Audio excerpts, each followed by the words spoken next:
వారు పైకి ఎలా ఉంటారు? పరిశుద్ధుల వలె ఉంటారు. పైకేమో గొర్రె బొచ్చు ధరించుకుని ఉంటారు. లోపల వారు ఎలా ఉంటారు? తోడేళ్ళు, తోడేస్తారు. ఏంటి? తోడేస్తారు. కాబట్టి పేతురు గారు ఏం చేశారంటే, అబద్ధ బోధకు చెవ్వగొద్దు, కమ్మన మాటలు చెప్పాడండి ఆ పాస్టర్ గారు. మా అయ్యగారు ఏమో చక్కని బలిపీఠం మీద నుంచుని కుక్క వాంత అంటున్నాడు, పాపంలోకి వెళ్ళొద్దు అంటున్నాడు, వెనక్కి తిరగొద్దు అంటున్నాడు, మళ్ళా జీవితం వెనక్కి చూడొద్దు అంటున్నాడు. ఇలాంటి మాటలు అనుకుంటున్నారా? ఆ బోధలు కాదు.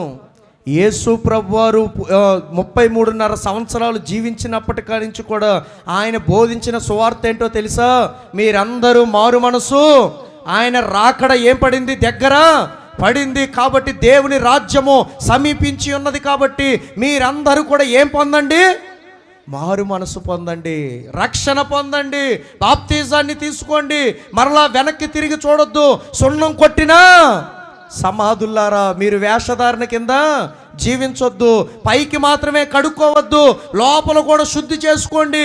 ఇప్పుడు పండగ వస్తుంది కాబట్టి మొత్తం దులిపేస్తాం. ఎక్కడ? ఏంటిది దులిపేది? ఇల్లంతా బూజు దులిపేస్తాం. నేను మొన్న చెప్పాను ఆ కోటలో, దులుపుకోవలసింది ఇంటికున్న బూజు కాదు ఫస్ట్. మరి ఎక్కడ? హృదయంలో పట్టినటువంటి బూజు.